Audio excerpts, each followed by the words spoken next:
Hello LDC final revision 7ാമത്തെ ക്ലാസ്സാണ്. ഇന്ന് നമ്മൾ പഠിക്കാൻ പോകുന്നത് വെച്ച് കഴിഞ്ഞാൽ കേരളം ഭരണവും ഭരണ സംവിധാനവും എന്ന ടോപ്പിക്കിലെ പ്രധാനപ്പെട്ട കാര്യങ്ങളാണ്. കേരള സർവീസ് റൂള്, അങ്ങനത്തെ കുറച്ച് കാര്യങ്ങളൊക്കെ ഉണ്ടല്ലോ. കേരള അഡ്മിനിസ്ട്രേറ്റീവ് സർവീസ്, പിന്നെ നമ്മുടെ കേരള സെക്രട്ടേറിയറ്റ്, അതുമായി ബന്ധപ്പെട്ട കാര്യങ്ങൾ പഠിക്കാൻ പോകുന്നത്. അതോടൊപ്പം നമ്മൾ കറണ്ട് അഫയേഴ്സും പഠിക്കുന്നുണ്ട്. ഓക്കെ, സെറ്റാണല്ലോ. പിന്നെ നമുക്ക് പരീക്ഷയുണ്ട്, അതായത് ഇന്നലെ പഠിച്ച ടോപ്പിക്കിൻ്റെ റിവിഷൻ ലാസ്റ്റ് ഉണ്ട്, അതും അറ്റൻഡ് ചെയ്തിട്ട് എല്ലാവരും പോവാം. ഓക്കെ, പിന്നെ നമ്മുടെ നോട്ട് വേണമെന്നുണ്ടെങ്കിൽ നമ്മുടെ 20 രൂപ പെയ്ഡ് ഗ്രൂപ്പിൽ നിങ്ങൾ ജോയിൻ ചെയ്യണം. ആ ഗ്രൂപ്പിൽ നിങ്ങൾക്ക് ഡെയിലി ടോപ്പിക് എക്സാം ഉണ്ട്. ഡെയിലി 3 വർക്കൗട്ട്, അതായത് മലയാളം മാത്സ് വർക്കൗട്ട്, SCRT അല്ലെങ്കിൽ POQ വർക്കൗട്ട്, പിന്നെ നമ്മുടെ ഇംഗ്ലീഷ് വർക്കൗട്ട്, ഇതെല്ലാം എന്ത് ചെയ്യുന്നുണ്ട്, നമ്മുടെ ആ ഗ്രൂപ്പിൽ പോകുന്നുണ്ട്. ഒരു മാസത്തേക്കാണ്, ഒരു ദിവസത്തേക്കല്ല, ഒരു മാസത്തേക്കാണ് 20 രൂപ പേയ്മെൻറ്റ് വരുന്നത്. ഓക്കെ, ഞങ്ങൾ കൊടുത്തിട്ടുള്ള നമ്പറിൽ നിങ്ങൾക്ക് കോൺടാക്ട് ചെയ്താൽ ആ ഗ്രൂപ്പിൻ്റെ ലിങ്ക് കിട്ടും. പേയ്മെൻറ്റ് ചെയ്തിട്ട് സ്ക്രീൻഷോട്ട് അയച്ചു കൊടുത്താൽ മതി. പിന്നെ നമുക്ക് LDC ബാച്ച് ഉണ്ട്. LDC ബാച്ച് മോർണിംഗ് ബാച്ച് ആണെങ്കിൽ മന്ത്ലി ഫീസ് 700 രൂപയും ഈവനിങ് ബാച്ച് ആണെങ്കിൽ മന്ത്ലി ഫീസ് 600 രൂപയുമാണ്. ലൈവ് ബാച്ചാണ്, റെക്കോർഡ് ക്ലാസ് ഇല്ല. തിങ്കളാഴ്ച മുതൽ ശനിയാഴ്ച വരെ ക്ലാസ് ഉണ്ടാവും. അപ്പോൾ അതിനും ജോയിൻ ചെയ്യണമെങ്കിൽ നിങ്ങൾ ഈ കൊടുത്തിരിക്കുന്ന നമ്പറിൽ തന്നെ കോൺടാക്ട് ചെയ്താൽ മതിയാവും. നമുക്ക് നേരെ എന്ത് ചെയ്യാം, ക്ലാസ്സിലേക്ക് പോകാം. എല്ലാവരും അടിപൊളിയായിട്ട് പഠിക്കുക. ഇമ്പോർട്ടൻറ്റ് ടോപ്പിക്കാണ്. സ്റ്റേറ്റ്മെൻറ്റ് ക്വസ്റ്റ്യൻസ് കയറി വരും, അതുകൊണ്ട് എഴുതി പഠിക്കുക, നന്നായി പഠിക്കുക. നമുക്ക് ക്ലാസ്സിലേക്ക് പോകാം. ഓക്കെ, അപ്പോൾ കേരളം ഭരണവും ഭരണ സംവിധാനങ്ങളും എന്ന് പറയുന്ന ഭാഗമാണ് നമ്മൾ എന്ത് ചെയ്യാൻ പോകുന്നത്, ഇവിടെ പഠിക്കാൻ പോകുന്നത്. അതിൽ ആദ്യം നമ്മൾ പഠിക്കാൻ പോകുന്നത് കേരള സംസ്ഥാന സിവിൽ സർവീസാണ്. കേരള സംസ്ഥാന സിവിൽ സർവീസാണ്. സംസ്ഥാന തലത്തിൽ തിരഞ്ഞെടുക്കപ്പെടുന്നതും സംസ്ഥാന ഗവൺമെൻറ്റിന് കീഴിൽ വരുന്ന വകുപ്പുകളിൽ നിയമിക്കപ്പെടുന്നതുമായ ഉദ്യോഗസ്ഥർ ചേർന്നറിയപ്പെടുന്നതാണെന്ത്, സംസ്ഥാന സിവിൽ സർവീസ്. സംസ്ഥാന സിവിൽ സർവീസ്, മനസ്സിലായില്ലേ? സംസ്ഥാന തലത്തിൽ എന്താണ് തിരഞ്ഞെടുക്കപ്പെടുന്നതും സംസ്ഥാന ഗവൺമെൻറ്റിന് കീഴിൽ വരുന്ന, സംസ്ഥാന ഗവൺമെൻറ്റിന് കീഴിൽ വരുന്ന വകുപ്പുകളിൽ നിയമിക്കപ്പെടുന്നതുമായ ഉദ്യോഗസ്ഥർ ചേർന്ന് അറിയപ്പെടുന്നതാണ് എന്ത്, സംസ്ഥാന സിവിൽ സർവീസ്. നിങ്ങൾക്ക് കാര്യം മനസ്സിലായി? അപ്പോൾ എങ്ങനെ തിരഞ്ഞെടുക്കപ്പെടും? സംസ്ഥാന തലത്തിൽ തിരഞ്ഞെടുക്കപ്പെടും. സംസ്ഥാന തലത്തിൽ എന്ത് ചെയ്യുമ്പോൾ തിരഞ്ഞെടുക്കപ്പെടും. പിന്നെ സംസ്ഥാന സർക്കാരിൻ്റെ കീഴിൽ വരുന്ന വകുപ്പുകൾ എന്ത് ചെയ്യും, നിയമിക്കപ്പെടും. അപ്പോൾ അവരെ പറയുന്ന പേരാണ് സംസ്ഥാന സിവിൽ സർവീസ് ഉദ്യോഗസ്ഥർ. കേട്ടോ? ഓക്കെ, അപ്പോൾ സിവിൽ സർവീസ് എന്ന് കേട്ട് കഴിഞ്ഞാൽ നമ്മൾ IAS IPS മാത്രമല്ല, അപ്പം നിങ്ങളെല്ലാവരും ജോലി കിട്ടി നിങ്ങൾ ജോയിൻ ചെയ്യുന്നത് എന്തിൽ തന്നെയാണ്, സംസ്ഥാന സിവിൽ സർവീസ് തന്നെയാണ് ജോലി. നമ്മൾ കാരണം കേരള PSCയിൽ നമ്മൾ പഠിക്കുന്നത്, മനസ്സിലായില്ലേ? അപ്പം ഞാൻ സംസ്ഥാന സിവിൽ സർവീസിൽ ഉള്ളൊരു ഉദ്യോഗസ്ഥനാണ്, പക്ഷേ ഞാൻ ലീവിലാണ്, മനസ്സിലായില്ലേ? നിങ്ങൾ ജോലി കയറാൻ സമയത്ത് എന്ത് ചെയ്യും, നിങ്ങൾ സംസ്ഥാന സിവിൽ സർവീസിലേക്കാണ് എന്ത് ചെയ്യാൻ പോകുന്നത്, ജോയിൻ ചെയ്യാൻ പോകുന്നത്. ഓക്കെ, ശരി. അപ്പം വേണമെങ്കിൽ ജോയിൻ ചെയ്തിട്ട് ആദ്യം ചോദിച്ചാൽ സിവിൽ സർവീസിലാണെന്ന് നമുക്ക് പറയാം. ഓക്കെ, സിവിൽ സർവീസിലാണെന്ന് പറയാം. സംസ്ഥാന സിവിൽ സർവീസിലേക്കുള്ള ഉദ്യോഗസ്ഥരെ തിരഞ്ഞെടുക്കുന്ന ആരാണ്? സംസ്ഥാന PSC ആണ്. സംസ്ഥാന PSC ചെയർമാനാ? സംസ്ഥാന PSC ആണ് കേട്ടോ. സംസ്ഥാന സിവിൽ സർവീസിലേക്കുള്ള ഉദ്യോഗസ്ഥർ തിരഞ്ഞെടുക്കുന്ന ആരാണ്? സംസ്ഥാന PSC, സംസ്ഥാന പബ്ലിക് സർവീസ് കമ്മീഷൻ ആണ് എന്ത് ചെയ്യുന്നത്, ഇവിടെ തിരഞ്ഞെടുക്കുന്നത്. ഓക്കെ, ശരി. സംസ്ഥാന സിവിൽ സർവീസിനെ നമ്മൾ എത്രയായി തിരിക്കുന്നുണ്ട്?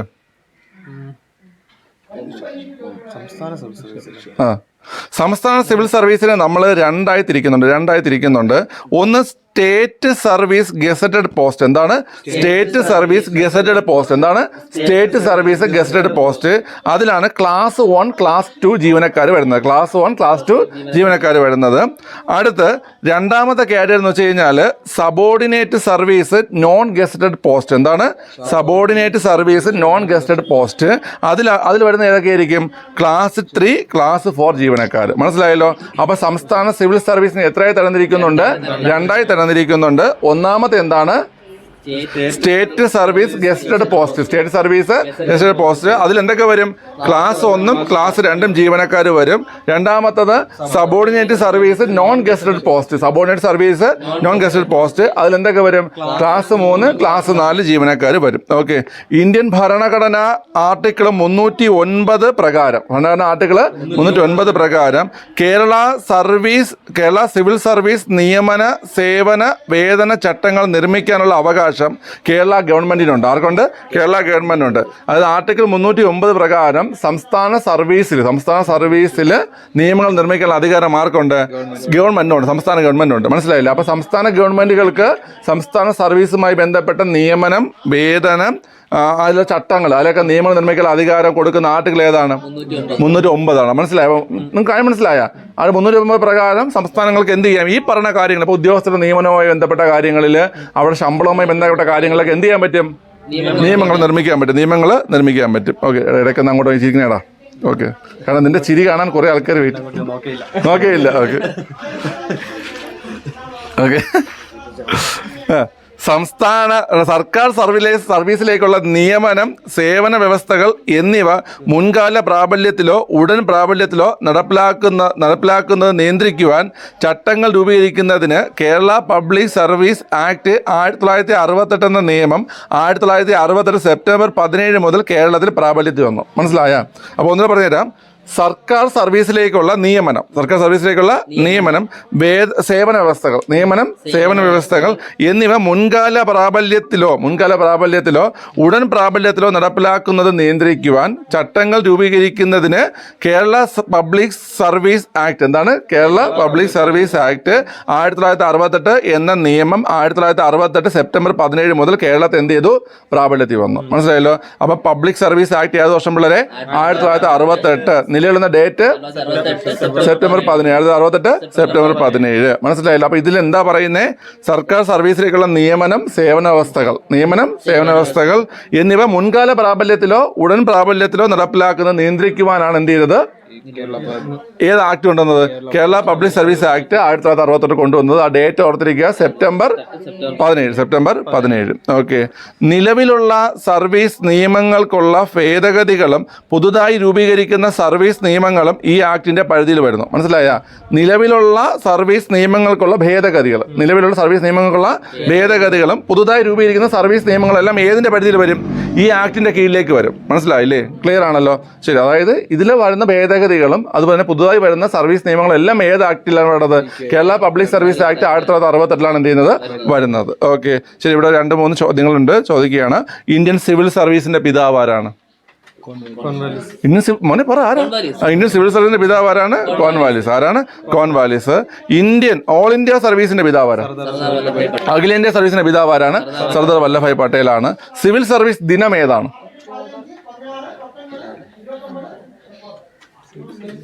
സിവിൽ സർവീസ് ദിനം ഏതാണ്?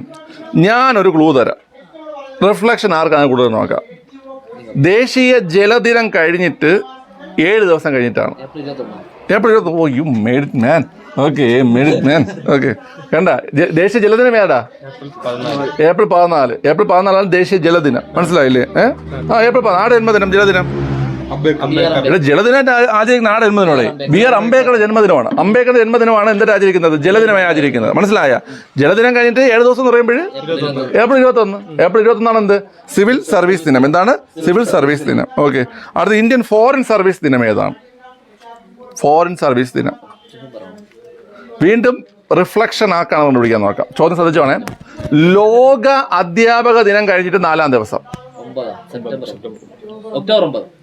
ഒക്ടോബർ ആദ്യം പറഞ്ഞ ആര്? പറഞ്ഞ അതിലൂപിക്ക് എവിടെ വീണെന്നറിയാവോ? ദേശീയ അധ്യാപക ദിനം. ദേശീയ അധ്യാപക ദിനമാണ് ഏത്? സെപ്റ്റംബർ 5. ലോക അധ്യാപക ദിനം ഏതാണ്? ഒക്ടോബർ 5 ദേശീയ അധ്യാപക ദിനം സെപ്റ്റംബർ 5, ലോക അധ്യാപക ദിനം ഒക്ടോബർ 5. അപ്പോൾ ഇന്ത്യൻ ഫോറിൻ സർവീസ് ദിനം ഒക്ടോബർ 9. ഒക്ടോബർ 9 ഫോറിൻ സർവീസ് ദിനം ഒക്ടോബർ 9. നീയുമായി ബന്ധമുണ്ട് ഒക്ടോബർ 9? എന്താണ്? ഏത് പോസ്റ്റൽ ദിനം? ഒക്ടോബർ 9 ലോക പോസ്റ്റൽ ദിനം. അപ്പോൾ ഒക്ടോബർ 10 ദേശീയ പോസ്റ്റൽ ദിനം. Okay. He's a central government employee from postal department working at Pazhuthikkuzhi postal department. Clear ആണല്ലോ? അപ്പൊ അത്ര നിങ്ങൾക്ക് മനസ്സിലായല്ലോ. അപ്പം പിന്നെ ഇവന് ജോലി കഴിഞ്ഞിട്ടാണ്, അതായത് അവന് 1 മണിയുടെ ജോലി ചെയ്താൽ കേട്ടോ. നമ്മളിപ്പോൾ പഠിക്കാതിരിക്കുന്നത് 1:30 ശേഷമാണ് പഠിക്കാതിരിക്കുന്നത്. മനസ്സിലായില്ലേ? അതുകൊണ്ടാണ് വന്നിരിക്കുന്നത്. അല്ലാതെ ജോലി സമയത്ത് കട്ട് ചെയ്തിട്ടൊന്നുമല്ലോ ഇവിടെ വന്നിരിക്കുന്നത് കേട്ടോ. ഓക്കെ. ഇവൻ പോസ്റ്റൽ ഡിപ്പാർട്ട്മെന്റ് മുതൽക്കൂട്ടാണ്. വരാത്ത കത്തുവരെ കൊണ്ട് കൊടുക്കാറുണ്ട് അവൻ. പ്രതീക്ഷിത കത്തുകൾ.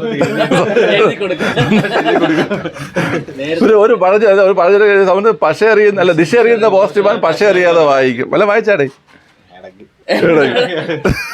ഈ ആൾക്കാരൊന്നും സ്ഥലത്തില്ലാത്തപ്പോ ഞാൻ വിളിക്കുമ്പോൾ പറയും കത്ത് പൊട്ടിച്ച് ഒരു ഫോട്ടോ എടുത്ത് വാട്സാപ്പ് ഇട്ടു. കത്ത് പൊട്ടിച്ച് വാട്സാപ്പില്. അങ്ങനെ.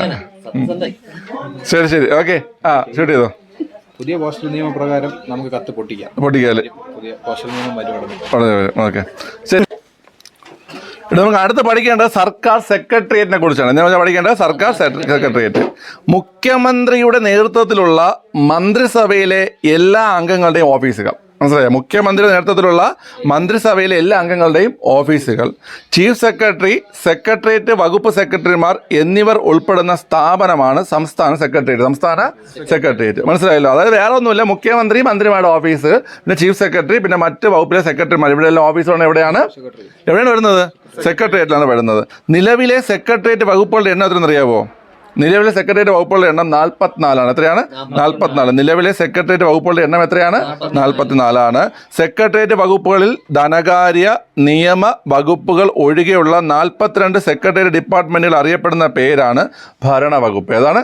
ഭരണവകുപ്പ്. ഓക്കെ, അപ്പോൾ സെക്രട്ടേറിയറ്റ് വകുപ്പുകൾ ഏതൊക്കെ ഒഴികെയുള്ളത്? ധനകാര്യ നിയമ വകുപ്പുകൾ ഒഴികെയുള്ള, ധനകാര്യ നിയമ വകുപ്പുകൾ ഒഴികെയുള്ള ബാക്കി എത്ര വകുപ്പുകൾ? 42 ഡിപ്പാർട്ട്മെന്റ്, 42 വകുപ്പുകൾ അറിയപ്പെടുന്ന പേരാണ് ഭരണവകുപ്പ്. ഏതാണ്? ഭരണവകുപ്പ്. ഓക്കെ, സെക്രട്ടേറിയറ്റ് ഡിപ്പാർട്ട്മെന്റുകളുടെ ചുമതലയുള്ള ഉദ്യോഗസ്ഥർ അറിയപ്പെടുന്ന പേരെന്താ? സെക്രട്ടേറിയറ്റ് ഡിപ്പാർട്ട്മെന്റുകളുടെ ചുമതലയുള്ള ഉദ്യോഗസ്ഥർ അറിയപ്പെടുന്ന പേരെന്താണ്? സെക്രട്ടറി.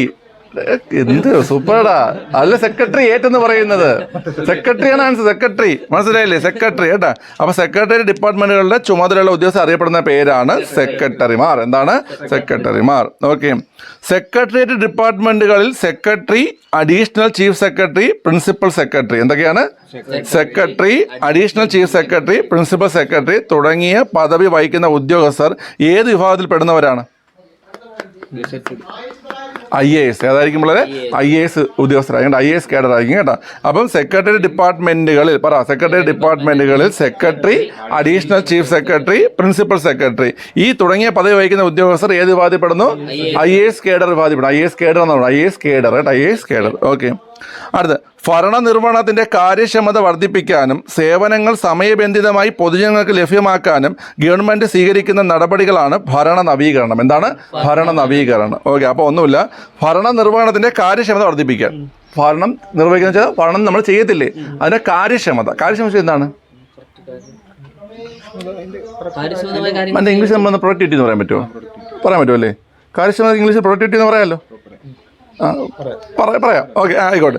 നിങ്ങൾക്ക് സംഭവം മനസ്സിലായല്ല? എഫിഷ്യൻസി, പ്രൊഡക്റ്റിലെ എഫിഷ്യൻസി. അപ്പോൾ എഫിഷ്യൻസി വർദ്ധിപ്പിക്കാനും സേവനങ്ങൾ സമയബന്ധിതമായി സമയബന്ധിതം വെച്ചാൽ എന്താണ്? ഒരു നിശ്ചിത സമയപരിധിക്കുള്ളിൽ ജനങ്ങളിലേക്ക് ലഭ്യമാക്കാനും ഗവൺമെന്റ് സ്വീകരിക്കുന്ന നടപടികളെ പറയുന്ന പേരാണ് ഭരണ നവീകരണം. അപ്പോൾ എന്താണ് ഭരണ നവീകരണം? നിങ്ങൾ പരീക്ഷ വയ്ക്കണം. എന്താണ് താഴെ പറയുന്നതിൽ എന്താണ് ഭരണ നവീകരണം?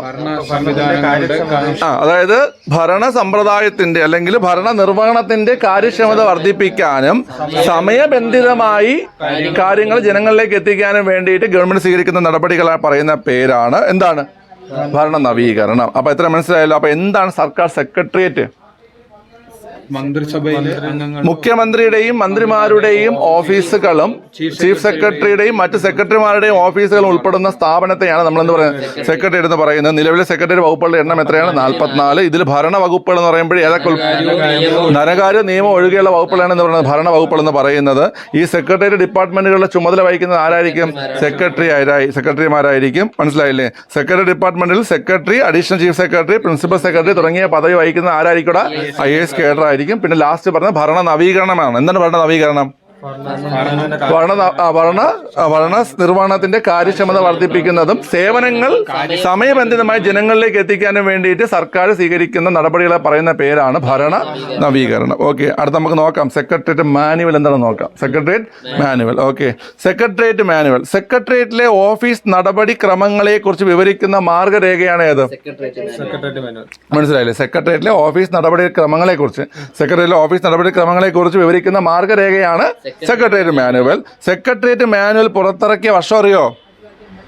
1957. എവിടെ നിന്ന് കിട്ടിയ അറിവ്?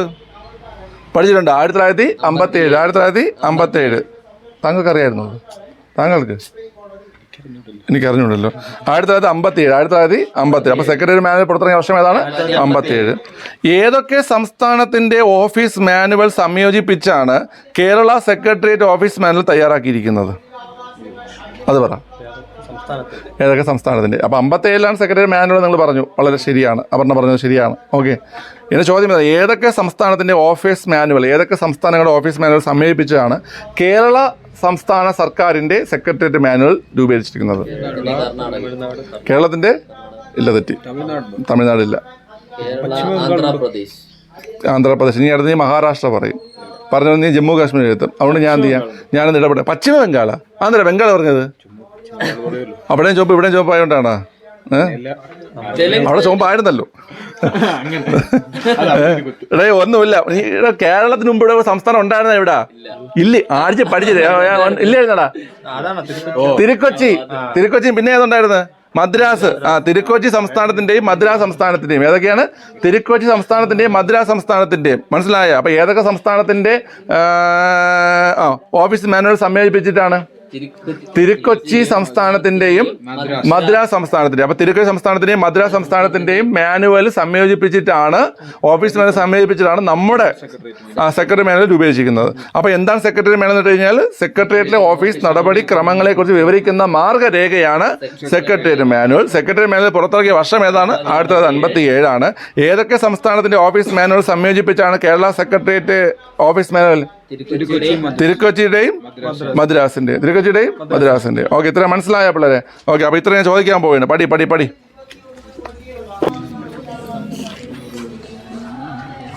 എന്താണ് സംസ്ഥാന സിവിൽ സർവീസ് എന്ന് പറഞ്ഞാൽ?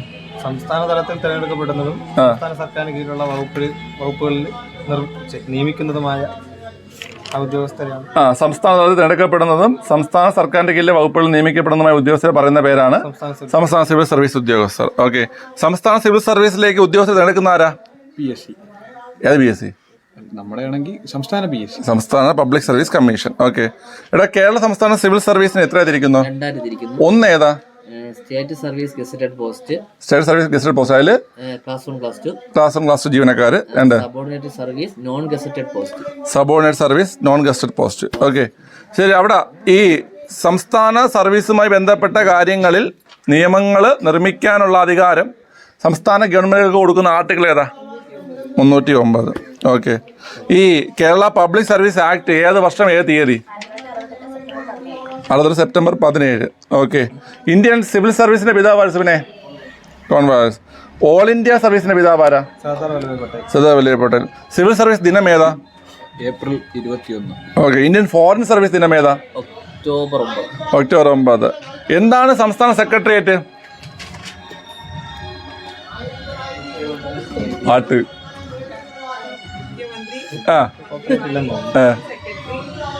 ഭയങ്കര സൗണ്ട്. ലാസ്റ്റ് പോർഷൻ കട്ട് ചെയ്തോ. ലാസ്റ്റ് പോർഷൻ പ്ലേ ചെയ്ത് നോക്ക്.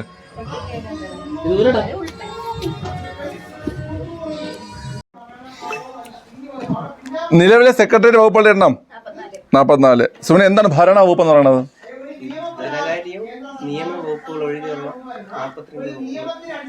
ധനകാര്യവും നിയമവകുപ്പ് ഒഴികെയുള്ള 42 സെക്രട്ടറി ഡിപ്പാർട്ട്മെന്റ് അറിയപ്പെടുന്നവരാണ് ഭരണ വകുപ്പുകൾ. ഇവിടെ സെക്രട്ടറി ഡിപ്പാർട്ട്മെന്റുകളുടെ ചുമതലയുള്ള ഉദ്യോഗസ്ഥർ അറിയപ്പെടുന്ന പേരെന്താ? സെക്രട്ടറിമാർ. ഓക്കെ, ഇതിൽ secretary, additional chief secretary, principal secretary തുടങ്ങിയ പദവി വഹിക്കുന്ന ഉദ്യോഗസ്ഥർ ഏത് വിഭാഗത്തിൽപ്പെടുന്നു? IAS cadre. ഓക്കെ, എന്താണ് അതിലെ ഭരണ നവീകരണം? എന്താണ് ഭരണ നവീകരണം? പറ. ഓർമ്മയില്ല. ഓക്കെ, നീ ഓർത്തോ. ഭരണ നവീകരണം പറ.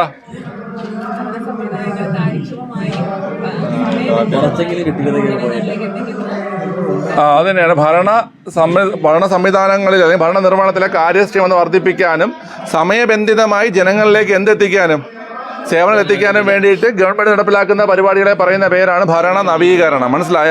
നമുക്ക് ചിലപ്പോൾ ചോദിക്കും, മനസ്സിലായില്ലേ? ഇത് ചിലപ്പോൾ എന്ത് ചെയ്യും പിള്ളേർ ഇങ്ങനെ ഒരു ഡെഫിനിഷൻ തന്നിട്ട് അത് എന്താണെന്ന് ചോദിക്കും. ഓക്കെ, ഈ എന്താണ് സെക്രട്ടേറിയറ്റ് മാനുവൽ? സെക്രട്ടറി ഓഫീസ് നടപടിക്രമങ്ങളെ കുറിച്ച് വിവരിക്കുന്ന മാർഗരേഖയാണ് സെക്രട്ടേറിയറ്റ് മാനുവൽ. സെക്രട്ടേറിയറ്റ് മാനുവൽ പുറത്തിറങ്ങിയ വർഷം പറ. 57. ഏതൊക്കെ സംസ്ഥാനത്തിന്റെ ഓഫീസ് മാനുവൽ സംയോജിപ്പിച്ചാണ് കേരള സെക്രട്ടേറിയറ്റ് ഓഫീസ് മാനുവൽ തയ്യാറാക്കിയത്? തിരുക്കൊച്ചിയും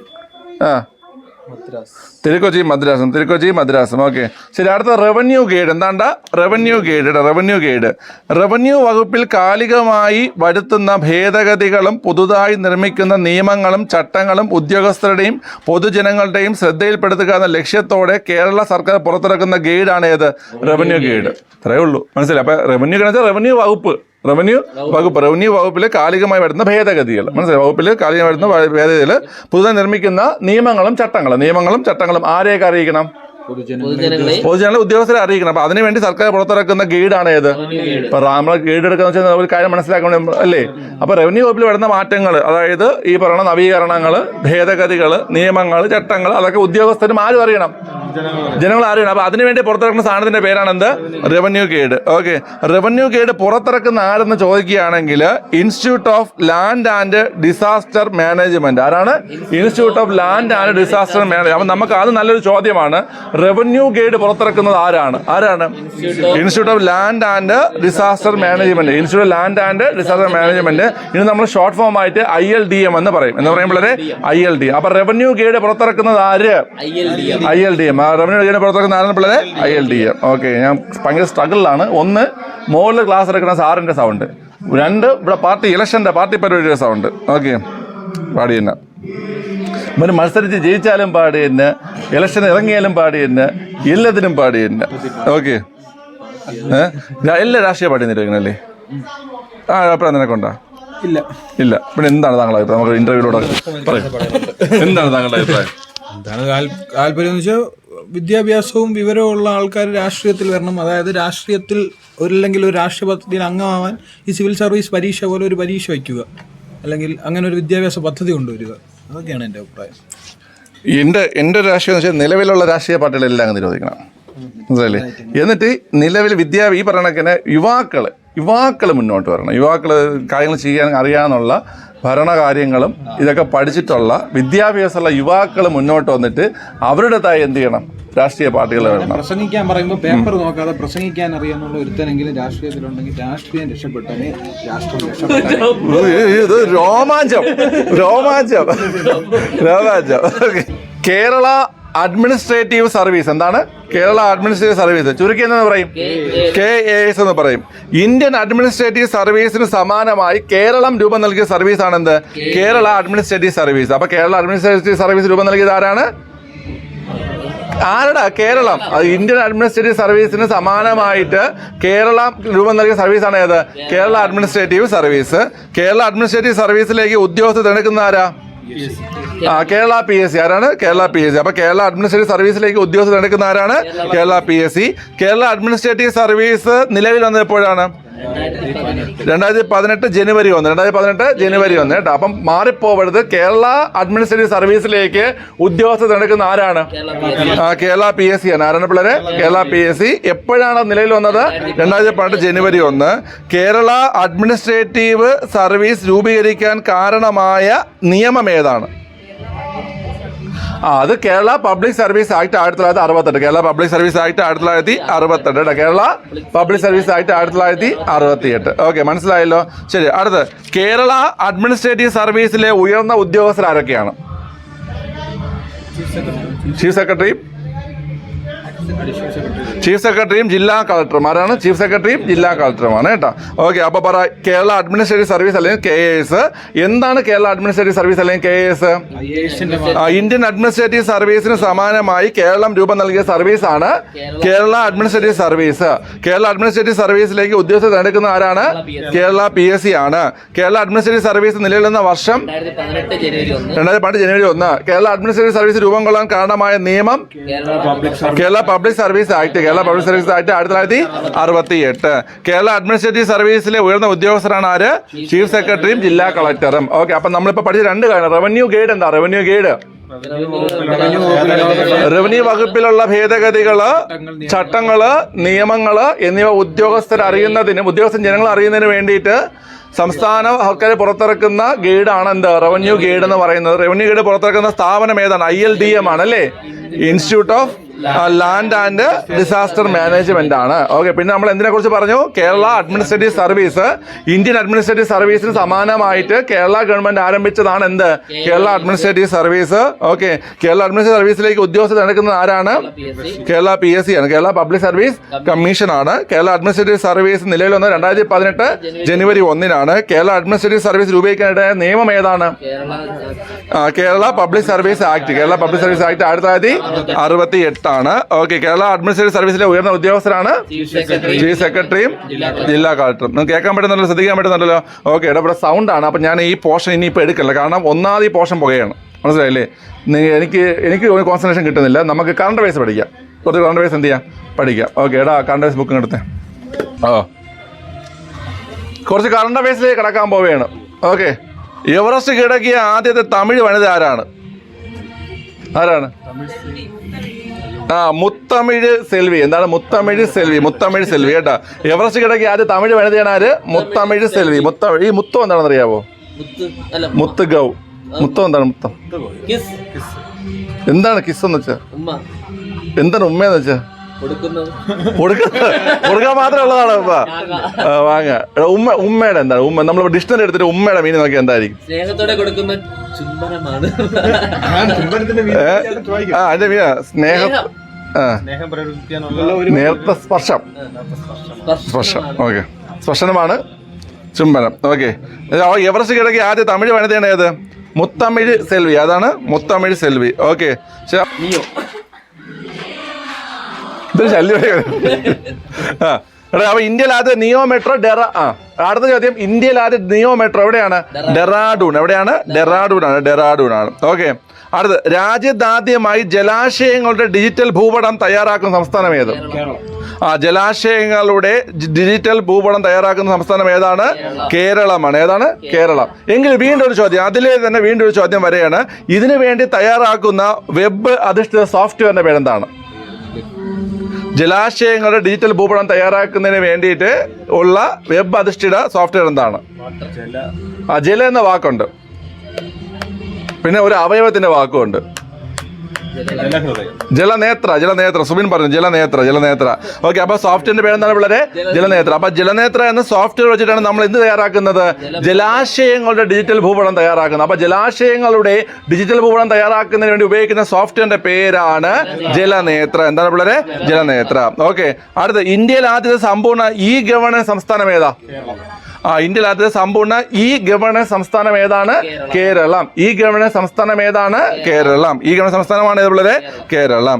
ഇന്റർനെറ്റ് സേവനങ്ങൾ പൗരന്റെ അവകാശമായി മാറ്റിയ രാജ്യത്തെ ആദ്യ സംസ്ഥാനം ഏതാണ്? അതായത് ഇന്റർനെറ്റ് മൗലിക അവകാശമാക്കിയ ആദ്യ ഇന്ത്യൻ സംസ്ഥാനം ഏതാണ്? കേരളമാണ്. ഏതാണ് പിള്ളേരെ? കേരളമാണ് കേട്ടോ. ഓക്കെ, അപ്പൊ ഇപ്പൊ പഠിച്ചാണ് പറഞ്ഞേ എന്താണ് മുത്തമിഴ് സെൽവി? എവറസ്റ്റ് കീഴടക്കിയ ആദ്യത്തെ തമിഴ് വനിത. ഓക്കെ, എന്താണ് ഡെറാഡൂണിന്റെ ചോദ്യം? നിയോ മെട്രോ ആരംഭിച്ച എവിടെയാണ്? ഡെറാഡൂൺ. കേരളത്തിന്റെ ചോദ്യങ്ങൾ പറഞ്ഞേ.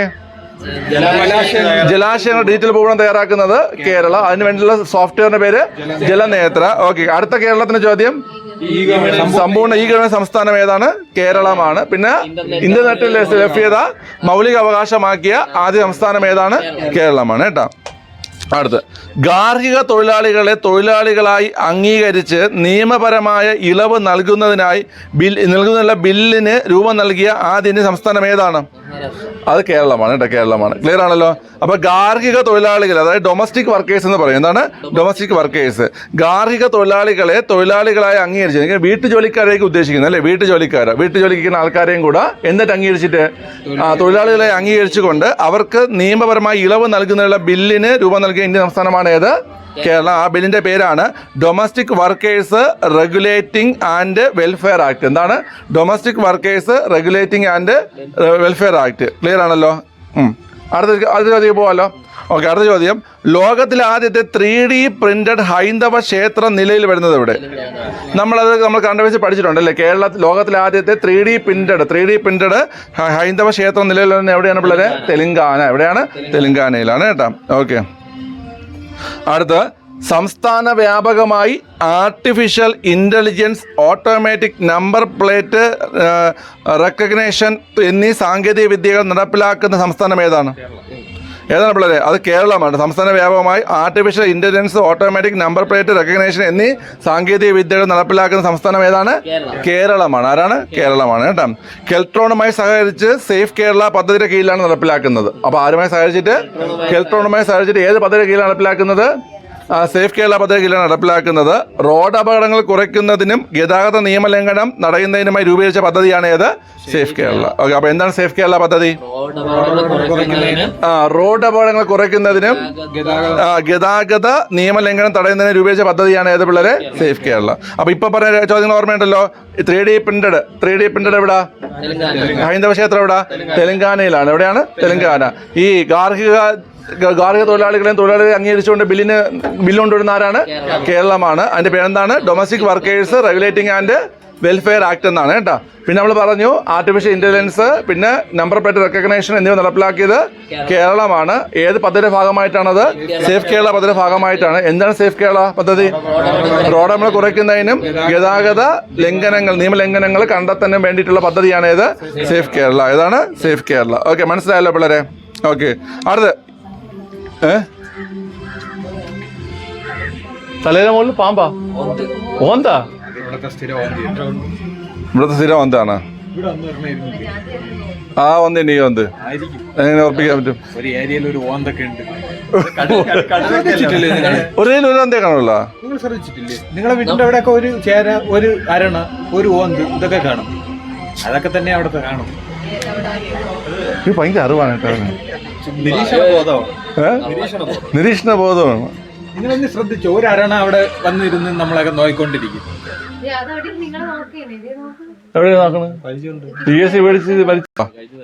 എടാ, ഇന്ത്യയിൽ ക്ലോണിങ്ങിലൂടെ വികസിപ്പിച്ച ആദ്യത്തെ ഗിർ പശു ഏതാണ്? സെറ്റപ്പ് ഗംഗ. ഏതാണ്? ഗംഗ. എടാ, അപ്പൊ ഇന്ത്യയില് ക്ലോണിങ്ങിലൂടെ വികസിപ്പിച്ച ആദ്യ ഗിർ പശുവിന്റെ പേരെന്താണ്? ഗംഗയാണ്. എന്താണ് പിള്ളേരെ? ഗംഗയാണ്. ഇത് ആരാ വികസിപ്പിച്ചെന്നറിയോ? പശുവിനെ വികസിപ്പിക്കണമെങ്കിൽ ആരായിരിക്കും? കാർഷിക സർവകലാശാല, വെറ്റിനറി സർവകലാശാല ഒന്നുമല്ല. പക്ഷെ ഒരു സ്ഥാപനമാണ് പ്രധാന, നമുക്കെല്ലാവർക്കും അറിയാം.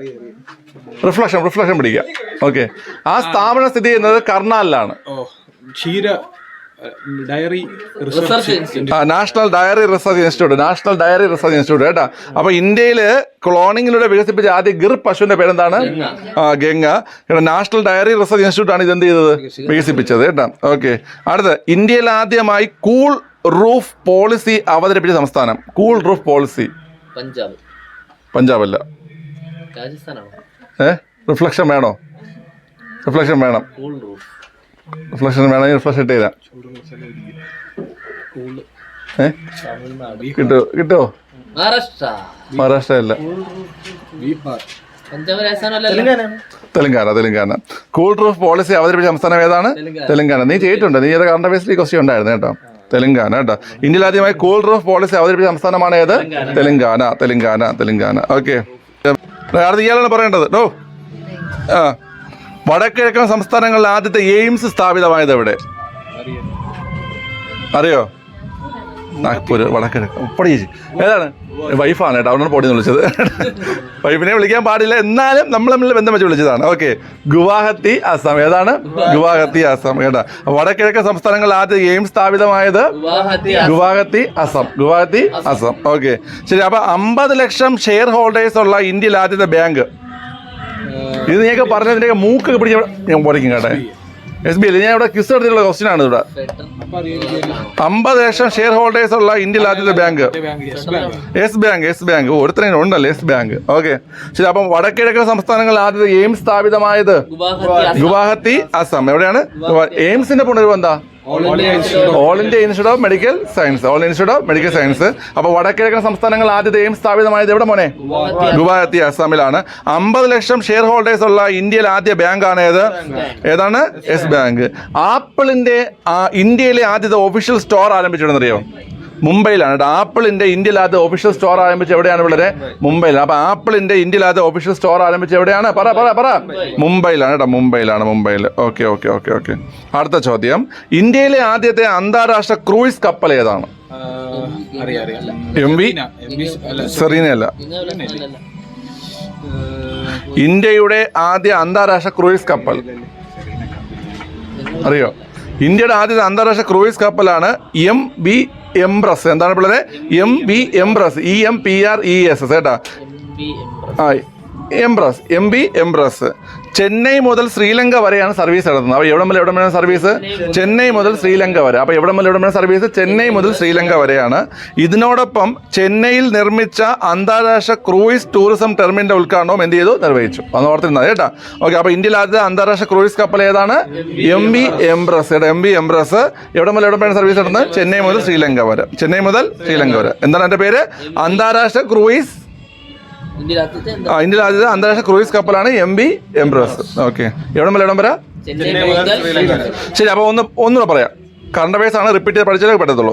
എവറസ്റ്റ് കിടക്കി ആദ്യ തമിഴ് വനിതയാണ് മുത്തമിഴ് സെൽവി. ഇന്ത്യയിൽ ആദ്യ നിയോ മെട്രോ നിലയിൽ വന്നത് ഡെറാഡൂണിലാണ്. ഈ രാജ്യത്ത് ആദ്യമായി ഭൂപടങ്ങളുടെ ജലാശയങ്ങളുടെ ഡിജിറ്റൽ ഭൂപടം തയ്യാറാക്കുന്നത് കേരളമാണ്. ഇതിനുവേണ്ടി തയ്യാറാക്കുന്ന വെബ് അധിഷ്ഠിത സോഫ്റ്റ്വെയർ ആണ് ജലനേത്ര. ഇന്ത്യയിൽ ആദ്യത്തെ സമ്പൂർണ്ണ ഇ ഗവേണൻസ് സംസ്ഥാനം കേരളം. ഇന്റർനെറ്റ് ലഭ്യത മൗലിക അവകാശമാക്കിയ സംസ്ഥാനം കേരളമാണ്. ഗാർഹിക തൊഴിലാളികൾക്ക് വേണ്ടി നിയമം കൊണ്ട സംസ്ഥാനം കേരളമാണ്. ലോകത്തിലെ ആദ്യത്തെ 3D പ്രിന്റഡ് ഹൈന്ദവ ക്ഷേത്രം തെലങ്കാന. സംസ്ഥാന വ്യാപകമായി artificial intelligence, automatic number plate recognition എന്നീ സാങ്കേതികത നടപ്പിലാക്കിയത് ഏത് പദ്ധതിയുടെ ഭാഗമായിട്ടാണ്? സേഫ് കേരള പദ്ധതി. എന്താണ് സേഫ് കേരള പദ്ധതി? റോഡപകടം കുറയ്ക്കാനും ഗതാഗത നിയമലംഘനം കണ്ടെത്താനും വേണ്ടിയുള്ള പദ്ധതിയാണ് സേഫ് കേരള. ഇന്ത്യയിൽ ക്ലോണിംഗ് വികസിപ്പിച്ച ആദ്യ ഗിർ പശുവിന്റെ പേര് ഗംഗ എന്നാണ്. നാഷണൽ ഹരിയാനയിലെ കർണാലിലുള്ള നാഷണൽ ഡയറി റിസർച്ച് ഇൻസ്റ്റിറ്റ്യൂട്ട് ആണ് എന്ത് ചെയ്തത് ഇത് നിർമ്മിച്ചത്. ഓക്കെ. ഇന്ത്യയിൽ ആദ്യമായി കൂൾ റൂഫ് പോളിസി തെലങ്കാന. അതൊരു സംസ്ഥാനം ഏതാണ്? തെലങ്കാനയാണ്.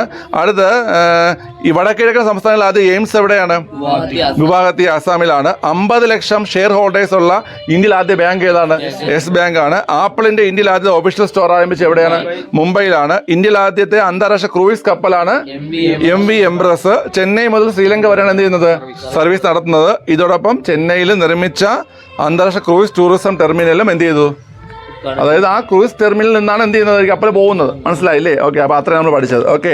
ശരി, അടുത്ത് നമുക്ക് റിവിഷൻ ആണ്. ക്ലാസ് കണ്ടിന്യൂ ചെയ്യാൻ പാടട്ടെ. ഭയങ്കര സൗണ്ട് ഇവിടെ. നമുക്ക് എൻ്റെ തൊണ്ട പോകുന്നുണ്ട്, ഇവർക്കും അങ്ങോട്ട് ശ്രദ്ധിക്കാൻ പറ്റുന്നില്ല. അപ്പോൾ നമുക്ക് എന്ത് ചെയ്യാം? കഴിഞ്ഞ ക്ലാസ്സിൻ്റെ റിവിഷൻ നടത്താവേ. ഓക്കെ. ശരി, സുമന വസിട്ടോ.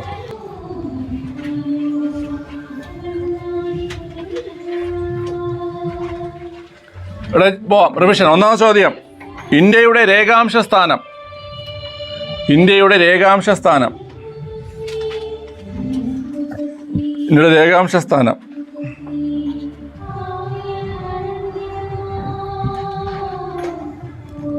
ഓക്കെ, എഴുതിയല്ലോ.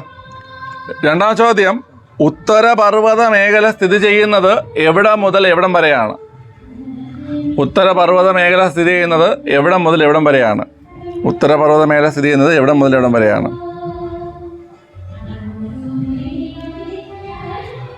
എഴുതിയല്ലോ. അടുത്ത ചോദ്യം, ഉത്തരപർവ്വത മേഖലയുടെ പ്രാധാന്യം. 3 പ്രാധാന്യം പറയുന്നുണ്ട്. ആ 3 എഴുതണം.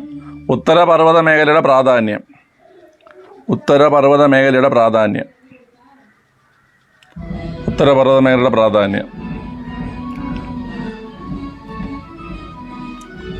എഴുതിയല്ലോ. ഉത്തരപർവ്വത മേഖലയുടെ പ്രാധാന്യം. 3 പ്രാധാന്യം പറയുന്നുണ്ട്.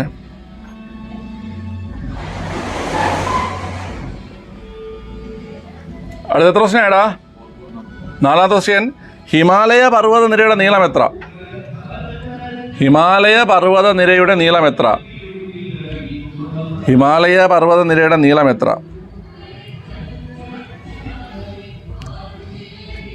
അടുത്ത്, ഹിമാലയത്തിൽ സ്ഥിതി ചെയ്യുന്ന പ്രധാന സുഖവാസ കേന്ദ്രങ്ങൾ. 4 പഠിപ്പിച്ചിട്ട് 4 എഴുതണം. ഹിമാലയത്തിൽ സ്ഥിതി ചെയ്യുന്ന പ്രധാന സുഖവാസ കേന്ദ്രങ്ങൾ. ഹിമാലയത്തിൽ സ്ഥിതി ചെയ്യുന്ന പ്രധാന സുഖവാസ കേന്ദ്രങ്ങൾ 4 പഠിപ്പിച്ച് 4 എഴുതണം.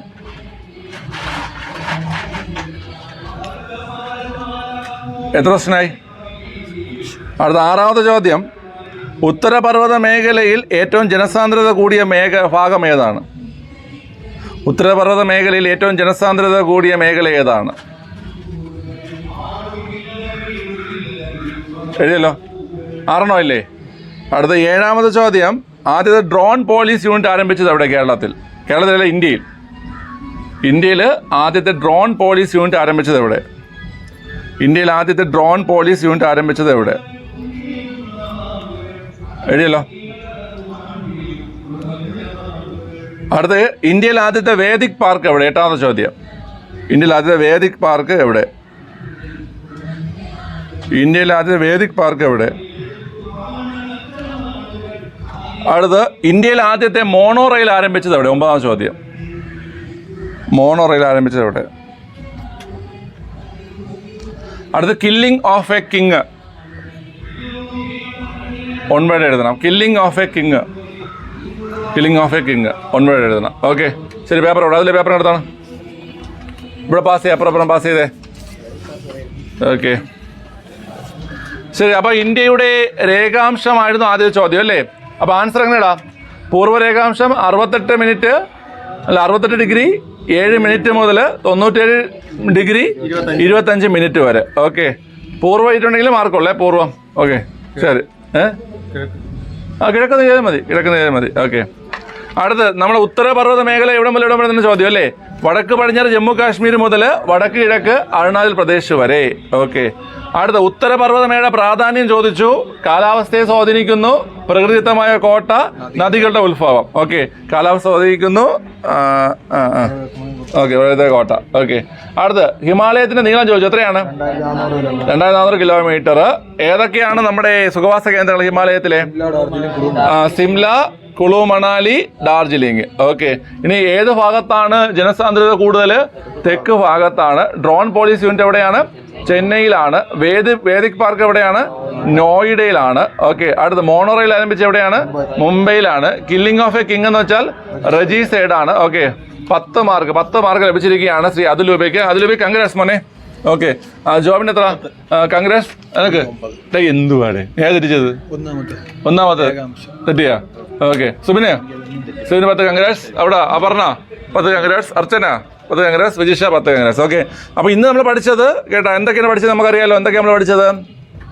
കേരളത്തിലെ ഭരണ സംവിധാനങ്ങൾ പഠിച്ചു, പിന്നെ കുറച്ച് കറണ്ട് അഫയേഴ്സ് പഠിച്ചു. ഓക്കെ ശരി, നമുക്ക് അടുത്ത ക്ലാസ്സിൽ ബാക്കി എന്ത് ചെയ്യാൻ പഠിക്കാം. ടാറ്റ, പൊക്കോ.